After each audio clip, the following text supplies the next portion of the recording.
Genesis 42, Joseph meets his brothers. Hello, welcome to the Holy Book Narration Bible. Today we will witness an emotional and spiritually rich reunion. Joseph, now governor of Egypt, encounters his brothers after years of separation. When Jacob learned that there was grain in Egypt, he said to his sons, "Why do you keep looking at each other?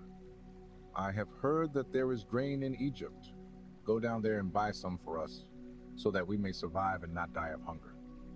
So 10 of Joseph's brothers went down to Egypt to buy grain. Jacob did not allow Benjamin, Joseph's younger brother, to go with them, for he feared that something might happen to him. When they arrived in Egypt, Joseph's brothers bowed down to him with their faces to the ground, not recognizing him. However, Joseph recognized them immediately, but pretended not to know them. Joseph spoke harshly to them and asked, "Where do you come from?" They answered, "We have come from Canaan to buy food." Joseph remembered the dreams he had about them and said, "You are spies.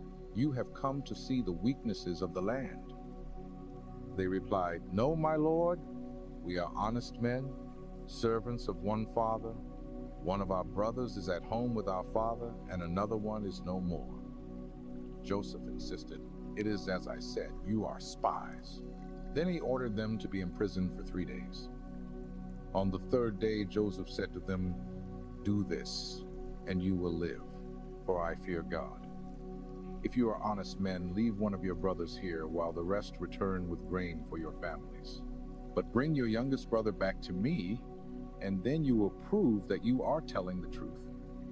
They said to one another, "Surely we are being punished because of what we did to our brother.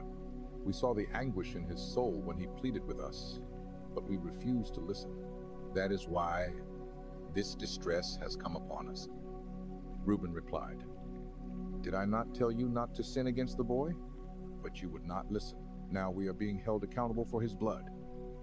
They did not know that Joseph understood them, but there was an interpreter between them.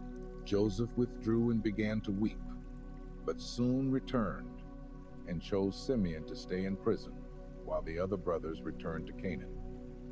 Joseph ordered their sacks to be filled with grain, their silver returned to their sacks, and provisions given for their journey. When they arrived home, they discovered that the silver was in their grain sacks, and they were terrified. Upon hearing all of this, Jacob became distressed and said, "You have deprived me of my children. Joseph is no more, Simeon is no more, and now you want to take Benjamin. Everything is against me." Reuben said to his father, "You may take the lives of my 2 sons if I do not bring Benjamin back. Entrust him to my care, and I will return him to you." But Jacob replied, "My son will not go down with you. If any harm comes to him on the journey, you will bring my gray hair down to the grave in sorrow." This passage shows us that God is sovereign and orchestrates everything according to his divine plan. Even in the most difficult situations, he works to transform pain into redemption. If this message touched your heart, like this video, subscribe to the channel, and share it with someone who needs to trust in God's purposes. In the next episode, we will see how Joseph's brothers returned to Egypt, bringing Benjamin with them. Don't miss it.